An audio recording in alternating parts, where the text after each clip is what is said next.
I think that every trader should trade with about 17 different indicators on their chart. Okay, I'm just joking with that. Not even true. I want to talk about trading naked, and kind of a silly term, but that's what people like to call it. And all that really means is that you're trading virtually without indicators. So what you can see in real time is what's going on with the price action without it hiding behind a whole bunch of different trading indicators. We can also call it just pure price action trading. And that's where you're going to trade candlestick chart patterns with a series of candlesticks, or maybe even singular patterns like a pin bar. Now, there is actually one particular pattern I like to use, and that's called a failure test. And what that looks to do is take advantage of traders that are trapped either long or short. Now, be honest with you, without using indicators, some may say that chart trading is highly discretionary. But I disagree, because you can have a rules-based approach that makes your choice to trade pretty objective. And we're going to talk about that later. Let's take a look at Forex. I know a lot of people trade Forex, and let's say we're looking at 4-hour charts, which is not a bad chart to look at if you're swing trading. And as you look at this chart, I want you to keep in mind that price is in a downtrend. And the way you can look at price without indicators and decide on the trend is just to look for lower highs and lower lows for a downtrend, for example. And you can see that uptrends are just the exact opposite. So when you're looking for a pair to trade, you want to find some strong momentum candles that are in the overall trend direction. Why? Let's think about an uptrend, for example. Large green candlesticks, what are they going to do? They're going to entice other traders to pile in long because, quote, this time we're heading to an uptrend. So after you find a pair that fits, you mark off previous zones where price rejected from in the past. So if price rejected there in the past, there's a good chance that it could happen again. So as we look at our actual chart, we can see that price rocketed into a resistance zone. It stopped, and it set up an obvious one-bar reversal pattern. Why is it obvious? I want you to note that the lack of momentum after a huge thrust upwards, that's important to know. Higher prices were rejected, and you can see that just by the long upper shadow. Now price closes virtually where it opened and near the lows. So this, along with knowing that we're in an overall downtrend, gives a probability of more downside, not upside. Now, obviously it's not guaranteed. We're talking about probabilities in trading. How would you trade this? Well, your sell stop goes below the low of the reversal with a stop loss just above the high.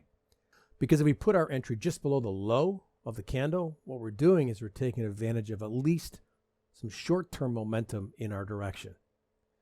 Where's your profit target? It's the previous low. So why? If the downtrend is going to continue, price has to go back to that point on the chart, right? It's a lower low for a downtrend. And we just see that price does drop. It consolidates. There's some hope there of some higher prices, as you can see by the green and with the shadows. Then just collapses as the overall downtrend takes over. And obviously that move down is aided by the longs that are selling out of their position. So without using an indicator, you can see momentum in the price movements.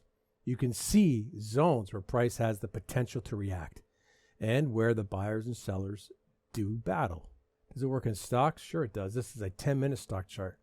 And I want you to imagine that you like to trade ranges on an intraday basis, right? You day trade ranges. So just using price, how do you spot a trading range? Remember, we talked about what a trend structure of a trend is. If you're looking at an uptrend, we got higher highs and higher lows. And once we fail to make a higher high, as we do here with the red circle, then we should be on alert for a possible trading range.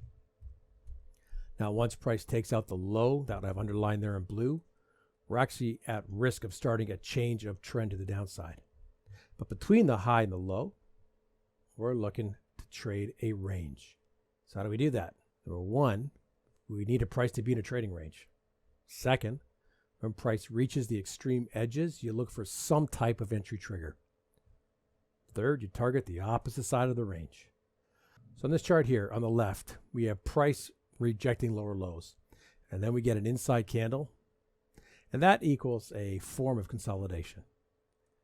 We trade long on the break of the high of the inside candle, and then we monitor our trade at the high of the previous candle, looking for stalling or just complete rejection.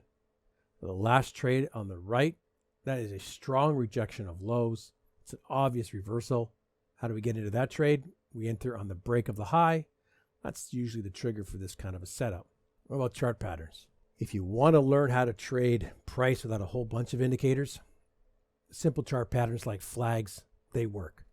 Now, I don't get caught up in perfect patterns or perfect textbook definitions because to me, these are just pauses in the market action. And I find entry triggers to get back in. On this chart here, we have an uptrend. You can see price pulls back, and it pulls back to some varying degrees. So without using a trading indicator, you can actually find ways to enter trades. Price rejects a low via reversal candlesticks. You could enter before the breakout. You can enter on the breakout.